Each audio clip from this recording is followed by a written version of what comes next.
3 jours où nous regardons ensemble aux 3 jours qui ont changé l'histoire de l'humanité entre le vendredi soir, le vendredi de la crucifixion, samedi et dimanche de la résurrection de Jésus.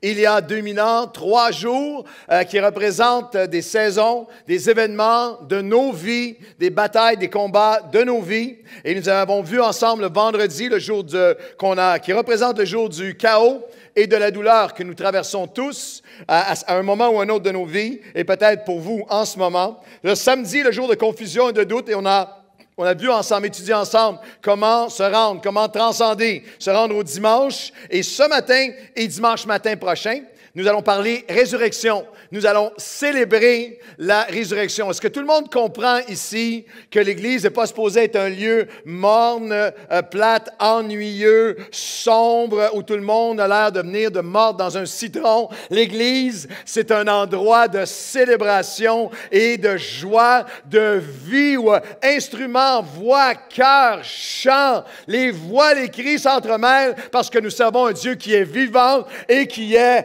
ressuscité. Dans mes notes, c'était écrit que vous exploseriez spontanément. Dimanche, le jour de la célébration et de la délivrance, le jour de la résurrection, de la confiance et de la destinée. La résurrection est un thème central, absolu, une pierre angulaire de tout le message de l'Église et du Nouveau Testament. Plus de 104 fois dans le Nouveau Testament, vous allez trouver l'enseignement, la référence dans les évangiles et les épîtres à la résurrection de Jésus. Un des prédicateurs les plus cités de tous les temps, auteur, écrivain de plus d'une centaine de volumes, Charles Spurgeon, un de mes favoris de notre siècle, mais quelle profondeur, a dit « Sur une vie que je n'ai pas vécue et sur une mort que je n'ai pas connue, j'ai risqué ma vie entière et mon éternité, et la résurrection est la raison. » La résurrection change tout. La résurrection de Jésus différencie le christianisme de tout autre précepte, concept, enseignement religieux.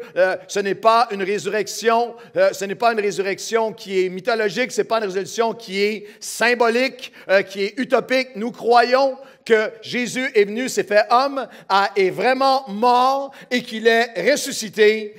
Vous pouvez faire des pèlerinages au tombeau de chaque leader religieux du monde entier, et à chaque année, on retourne à l'endroit, on sait où il est, on sait où est la dépouille, on sait où est le corps, et l'ange a dit, ne cherchez pas parmi les morts celui qui est vivant. Lorsque tu vas au tombeau, Christ est ressuscité, et il est vivant dans son Église, il est vivant en nous, il est vivant et il agit sur la terre, et j'aimerais entendre un amen vivant.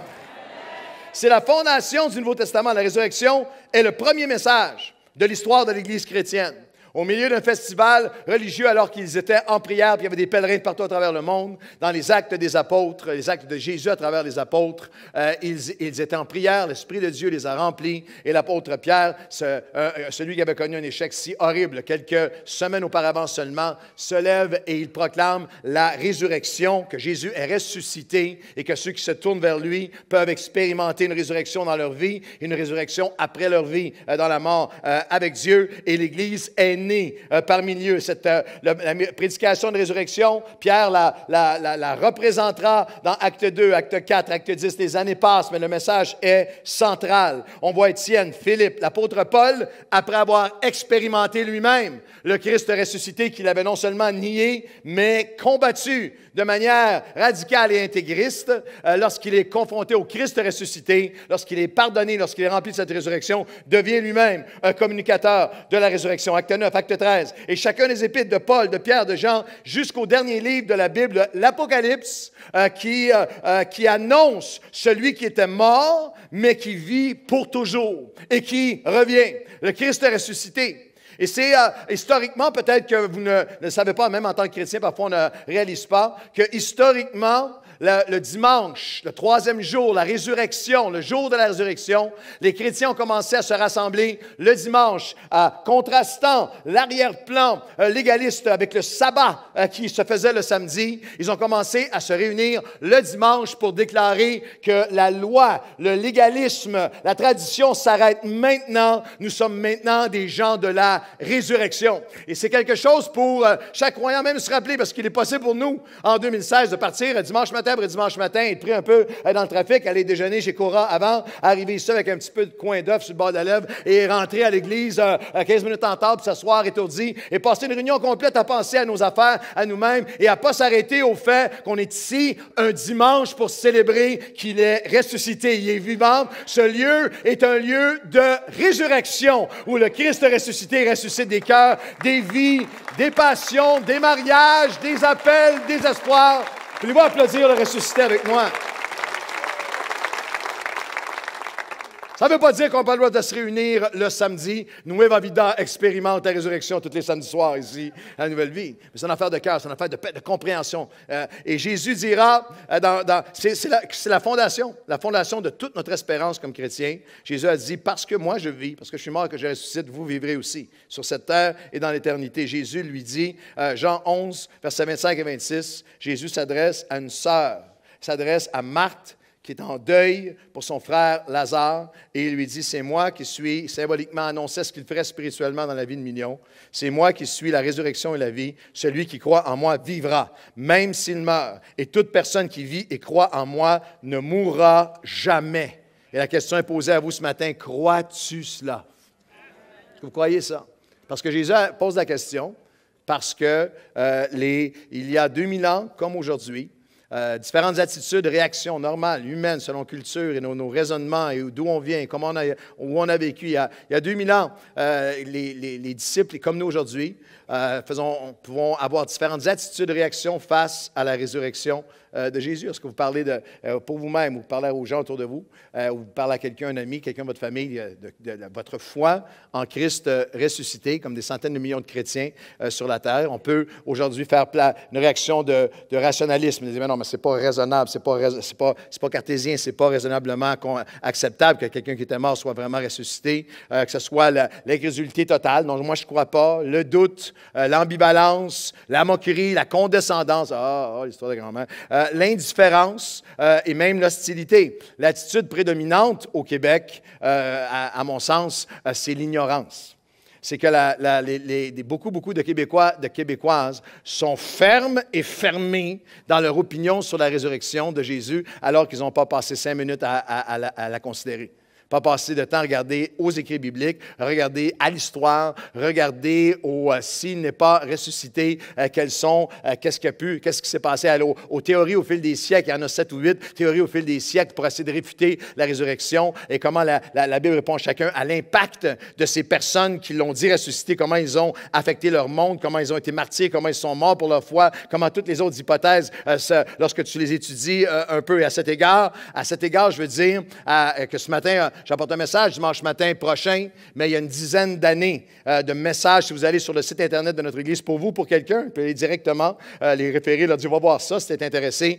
Au fil des années, dans le passé, on a souvent adressé en profondeur le côté historique, le côté des réputations, donc ce qu'on appelle l'apologétique, d'explication du pourquoi nous pouvons croire, nous croyons à la résurrection de manière rationnelle, de manière intelligente. Et pour chaque chrétien, la question est encore extrêmement importante aujourd'hui. Est-ce que tu crois cela? Non seulement une croyance intellectuelle ou une croyance tacite ou une croyance un peu routinière, on est des chrétiens, on croit à la résurrection, mais l'appel de Dieu est que chaque croyant puisse vivre à chaque jour, dans chacune des situations de sa vie, de celle des gens qu'il aime et des gens qui l'entourent, des choses qu'il comprend et qu'il ne comprend pas, qu'il puisse vivre à chaque jour avec un sens. Crois-tu cela? Oui, je le crois. Tu es la résurrection et la vie. Et l'apôtre Paul, en 1 Corinthiens 15, adressait des gens, l'Église de Corinthe. Il y avait une faction de l'Église l'Église commençait à réduire le christianisme à une espèce de philosophie. Il y a des bonnes croyances, des bonnes valeurs, mais qui commençait à nier le côté où symbolisait les choses.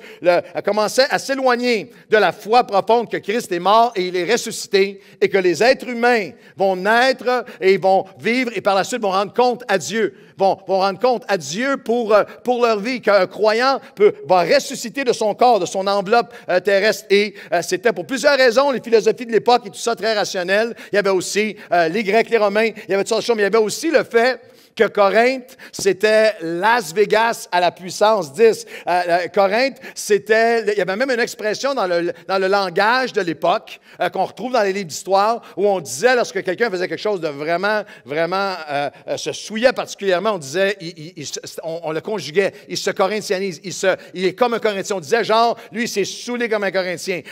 Lui, là, il est allé à une orgie comme un Corinthien. Lui, c'est un voleur comme un Corinthien. C'était une société extrêmement amorale qui vivait dans un hédonisme qui était absolu, un égoïsme absolu. Et fondamentalement, les gens n'étaient pas intéressés à trop considérer une pensée que tu ne fais pas juste passer sur cette terre, que tu vas rendre compte pour ta vie devant Dieu. L'apôtre Paul adressait des chrétiens qui commençaient à juste se refroidir face à la puissance, la réalité de la résurrection. En 1 Corinthiens, chapitre 15, il dira au verset 3, « Je vous ai enseigné avant tout, voulez-vous dire avec moi, avant tout, comme moi je l'ai reçu, que Christ est mort pour nos péchés, selon les Écritures, il a été enseveli le premier jour, le deuxième jour, et qu'il est ressuscité le troisième jour, selon les Écritures.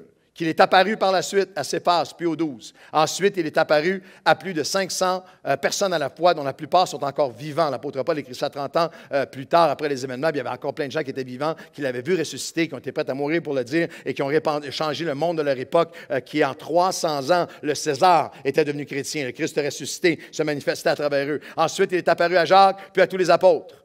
Et après eux, il est aussi apparu à moi. Et l'apôtre Paul, comme à l'avorton, je n'étais pas parmi les disciples, j'étais même celui qui persécutait, qui était contre, mais Christ s'est révélé à moi comme il s'est révélé à des millions depuis et à nous ici ce matin. Car je suis le moindre des apôtres, je ne suis pas digne d'être appelé apôtre parce que j'ai persécuté l'Église. Et l'apôtre Paul poursuit en disant, si Christ n'est pas ressuscité, comprenez bien les ramifications, la profondeur de l'importance.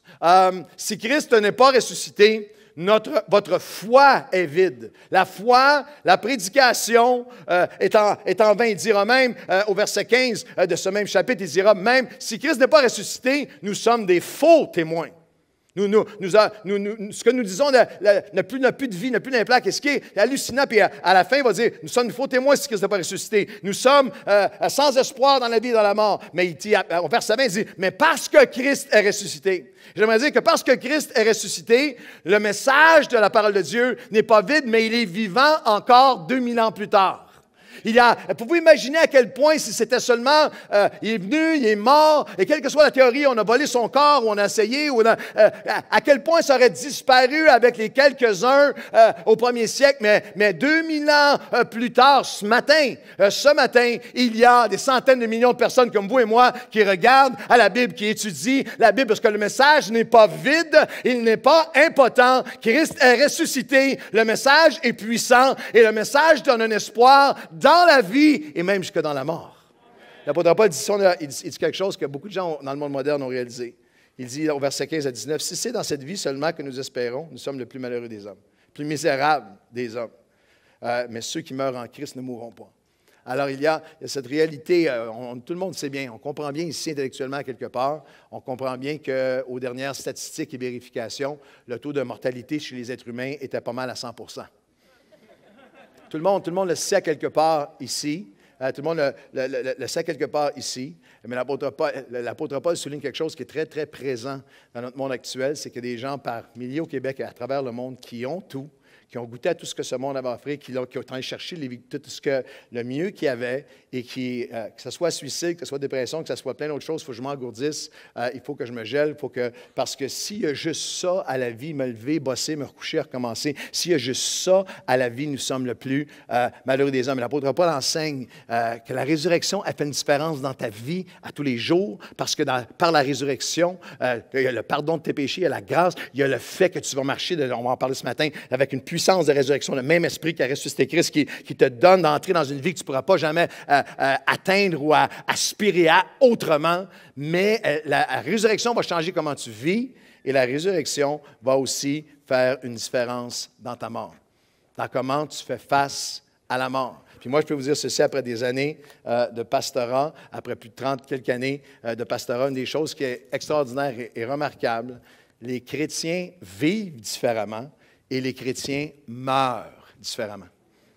Moi, j'ai eu le privilège d'accompagner plusieurs personnes dans leur dernier souffle, à quel que soit leur âge, qu'ils soient tout jeunes en âge ou qu'ils soient avancés en âge.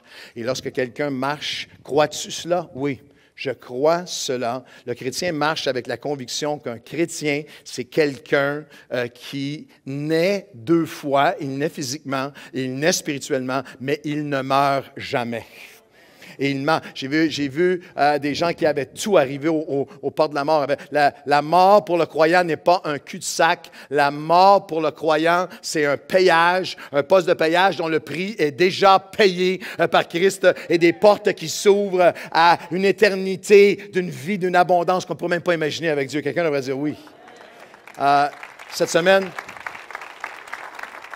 t'es rappelé de cette extraordinaire réalité cette semaine c'est avec la permission que je mentionne ceci, avec un ami, un homme que Chantal et moi, toute la famille Nouvelle Vie, on aime tellement. Le pasteur Daniel Gerbard est un monsieur maintenant un pasteur depuis plus de, je pense, 50, 60 ans de ministère. Il a 87 ans. Et si vous avez eu le bonheur, ses fils, Jean-Étienne et plusieurs de ses fils, pasteur Joël, Jean-Étienne et avec Cara, c'est des piliers d'église, et pasteur Daniel, c'est juste un homme. Moi, c'est un homme que j'admire énormément. Il a été missionnaire à toutes sortes d'endroits du monde. Et au-delà des accomplissements qu'il a faits, c'est que lorsque tu le côtoyais, c'est un homme, et qu'on le côtoie, c'est un homme de paix, un homme qui rayonnait la présence du Seigneur, qui a passé toutes les tragédies et épreuves possibles, comme n'importe quel être humain, sur 50, 60 ans, mais une grâce. Et là, en ce moment, depuis plusieurs années, les années se sont allongées, mais il a un cancer qui est, selon les médecins, terminal d'une question de jours. Et là, les traitements sont arrêtés, et toute sa famille est en France. Autour de lui, une photo des frères. Mais là, ça, c'est les frères qui étaient là. Mais par Skype, cette semaine, il y avait des réunions familiales avec les enfants, avec les petits-enfants. Ils chantaient des louanges ensemble. Et lui, comme toute sa vie, réconfortait les membres de la famille. Et parlait et avait des paroles. Et même une de ses petites filles disait à ma fille, c'était fou parce qu'il y a un moment donné où on l'a entendu. Puis il disait, viens me prendre, Seigneur Jésus. Viens me prendre. Il est dans une paix parfaite. Quelle vie tu m'as donnée.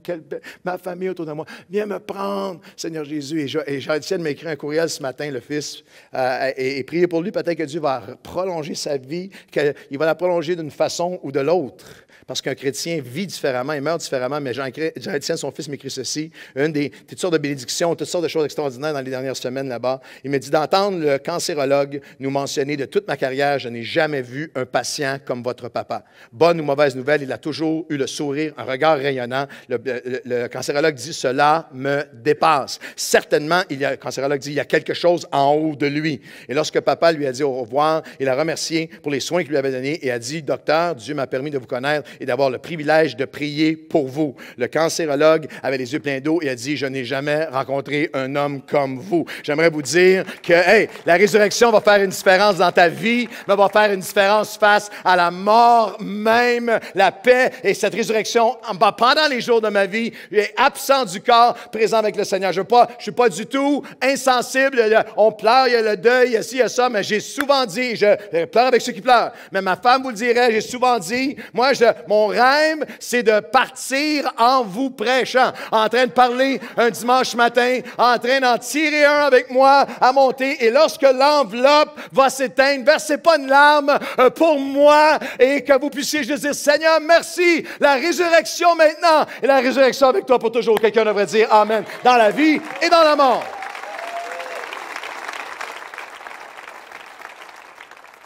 Lorsqu'on regarde au récit, on va regarder ce matin à Matthieu, chapitre 28. Tout le monde qui a une Bible ou une Bible près de vous, Matthieu 28, les textes vont être à l'écran, mais vous pouvez regarder dans votre Bible, gardez-la ouverte à Matthieu 28. Les évangiles ont chacun une perspective. C'est fascinant. Ils sont en parfaite harmonie, mais c'est un continuum. Si vous regardez les quatre évangiles, vous allez avoir différents événements et l'Esprit de Dieu a inspiré chacun des auteurs qui les ont vécus. C'était les témoins oculaires de ce qui est arrivé. Mais ils vont chacun souligner une vérité différente, vont ajouter, vont peindre le portrait complet à travers différentes perspectives. Et dans Matthieu 28, la résurrection nous est dépeinte. Luc a été inspiré à la raconter à travers les yeux des femmes. Des femmes qui se sont rendues au tombeau vide. Les premières témoins étaient des femmes. Et c'est à travers leurs yeux qu'il nous fait vivre la résurrection ensemble. Les femmes et la résurrection. Dans Matthieu chapitre 28, le verset 1, « Après le sabbat, à l'aube du premier jour du premier jour de la semaine, Marie de Magdala et l'autre Marie allèrent voir le sépulcre. Lorsque vous lisez les mots « après le sabbat », vous avez besoin de savoir que les Juifs ne comptaient pas des jours comme nous, lundi, mardi, mercredi, jeudi, vendredi. Il n'y avait pas d'appellation pour les journées. Ils étaient tous, tout était en référence au sabbat. Alors, ils disaient, c'est le jour 1 après le sabbat, c'est le jour 2 après le sabbat, c'est le jour 3 après le sabbat. Alors, lorsque les femmes arrivent à l'aube du premier jour, ils sont aux toutes premières lueurs. Puis chacun des évangiles ajoute et confirme le même événement. C'était les premières heures du jour du dimanche matin, le troisième jour, c'était le premier jour après le sabbat qui était le samedi. Christ est crucifié le vendredi. Et le vendredi, ils ont rapidement, avant que le soleil se couche, parce que la loi, le sabbat partait du vendredi soir jusqu'au samedi soir. Moi, je suis allé plusieurs fois en Israël et c'est encore observé aujourd'hui. Est-ce que vous savez qu'en 2016, tu vas dans des hôtels à Jérusalem et tu n'as pas le droit d'utiliser ton ordinateur dans le lobby du vendredi au samedi? Je me suis déjà fait taper sur l'épaule par un rabbin qui disait « Hey, dans un hôtel, pas dans une synagogue, dans un hôtel là-bas. » Et le samedi soir, j'ai vécu le samedi soir à Tel Aviv ou à Jérusalem. Et là, les restaurants sont pleins parce que la minute que le sabbat finit, les jeunes sortent et là, tout recommence. Alors, le vendredi soir, après la crucifixion, ces femmes-là avaient vécu avec lui. Ces femmes-là l'avaient suivi dans son ministère, l'avaient accompagné avec les disciples. Ces femmes-là étaient présentes à la mort. Ils l'ont vu être crucifié, nous dit l'Évangile de Matthieu. Matthieu 27 nous dit aussi, vous lirez les quelques versets précédents, Matthieu 27 nous dit que littéralement, elles étaient là, elles ont pris avec Joseph d'Arimathie le corps, la dépouille, le cadavre, ils l'ont, entre guillemets, embaumé avec les aromates, avec plusieurs kilos d'huile et d'herbe et par-dessus, par la suite, et d'épices, et par-dessus, par la suite, le texte biblique nous dit qu'ils l'ont enveloppé dans le linceul blanc. La mort était confirmée. Ils ont vécu avec lui, ils l'ont accompagné dans son ministère, tout l'espoir qui monte, et là, ils ont été, c'est un verset qui est très poignant dans Matthieu 27 et au verset 61, Marie de Magdala et l'autre Marie étaient là, assises vis-à-vis du sépulcre.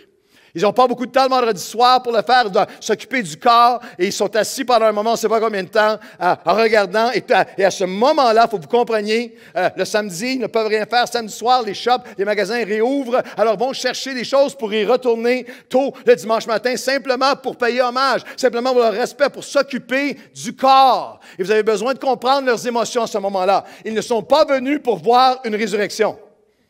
Ne croyez pas à la résurrection, c'était fini, c'était terminé pour eux. Les disciples, les apôtres n'étaient pas le dimanche matin de Pâques sur le bord du tombeau disant 10, 9, 8, 7. Non.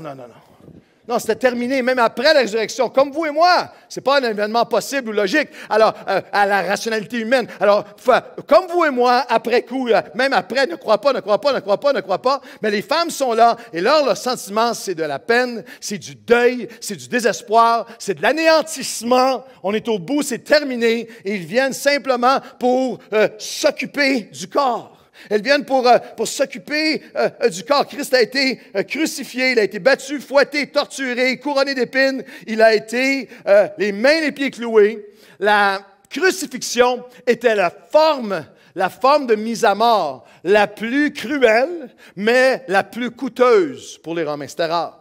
Il y a eu beaucoup de crucifixions, mais ce n'était pas la seule façon qu'ils assassinaient des gens. Les mettaient à mort, faisaient de la peine de mort. Et, les historiens nous parlent de décapitation, nous parlent de lapidation, nous parlent de les lancer aux animaux. Mais lorsque la crucifixion était ce qui coûtait le plus cher, parce que ça prenait au moins, selon les historiens, 8, certains disent 8 ou 12 soldats qui étaient embauchés pour ça, un centurion qui était là, comme les évangiles le confirment, et ça pouvait durer, le salaire de tout ça, la multiplication, ça pouvait durer plusieurs jours. Et les crucifixions, selon certains auteurs, qui ont duré plusieurs jours avant que la personne finalement meure. C'était dans le but de l'humilier, c'était dans un but d'humiliation. Ils étaient nus et ils mouraient asphyxiés. Et les centurions et les soldats qui étaient là, il y a des documents qui existent de l'engagement, le vœu qu'ils prenaient. Ils étaient là au péril de leur vie pour certifier qu'ils étaient vraiment morts. Alors, lorsqu'ils ont, après tout le reste, lorsqu'ils ont percé son côté et que la lance perce l'enveloppe du cœur avec l'eau et le sang qui sort, le centurion et tous ceux qui sont là au prix de leur vie vont sceller, vont confirmer l'acte de décès. Joseph d'Arimathie qui a des connexions parce qu'il a assez de connexions pour être capable de la piloter directement, va l'amener dans son tombeau. Et les femmes sont là. Les femmes viennent. Les femmes arrivent à ce moment-là. La lance l'a percée. C'est l'aube. C'est le dimanche matin. Et la Bible nous dit toutes sortes de détails. Les noms des femmes. La Bible nous dit là, que, si vous prenez les évangiles, Marie-Magdala était là, celle qui avait une vie horrible auparavant, qui avait été pardonnée. Marie, la mère de Jacques. Marie, mère d'Alphéus. Marc ajoute que Salomé était là.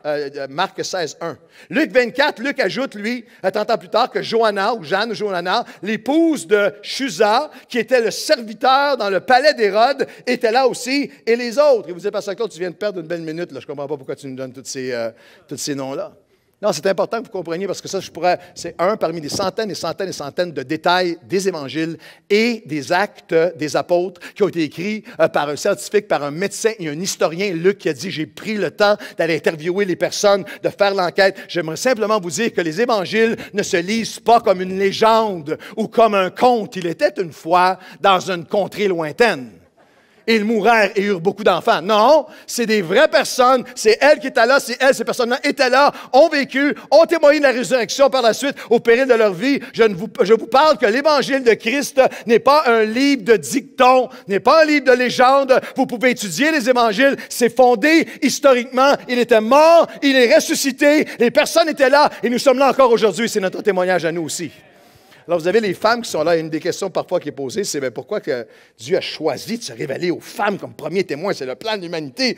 Pourquoi? Plusieurs raisons, je pense, pour renverser des millénaires d'inégalités et d'injustices et d'abus. À travers toute l'histoire, femmes et enfants, c'est toujours ceux qui sont. Et à l'époque, la femme n'avait aucun droit qui n'est celui que l'homme lui donnait. Jésus vient, et c'est pour ça que c'est tellement un enlaidissement, une aberration, lorsque, au nom de la religion, violence, abus, contrôle, domination dans le sens de violence est faite aux femmes. Jésus est venu et de tous les messagers possibles, on va choisir des femmes comme premières pour aller annoncer. La deuxième raison, je pense, c'est pour nous rappeler encore, pour représenter encore et pour révéler encore plus de preuves sur l'authenticité des écrits. Comprenez que la femme n'avait même pas le droit de témoigner en cours à l'époque, parce que sa parole n'avait aucune valeur. Non seulement elle n'a pas le droit de voter, la femme n'a pas le droit de témoigner en cours. Les hommes, les disciples, lorsqu'ils racontent l'histoire, s'ils veulent, au niveau humain, si tu veux arranger une histoire pour essayer de monter ton faux roi, pour avoir une certaine crédibilité, tu ne dis pas que c'est des femmes qui l'ont vu à l'époque. Mais c'est ce qui est arrivé, c'est le récit. Puis il y a plein de détails dans le récit. Et une autre chose que je dirais, c'est que pourquoi est-ce que les femmes, hey, tu penses un instant, comment ça se fait? Pourquoi ces femmes-là ont-elles vécu cette bénédiction-là? Hey, ils ont vu la résurrection, la puissance, le miraculeux. Pourquoi ces femmes ont-elles vécu ça? Je vous dirais de la manière la plus simple, parce qu'elles étaient là.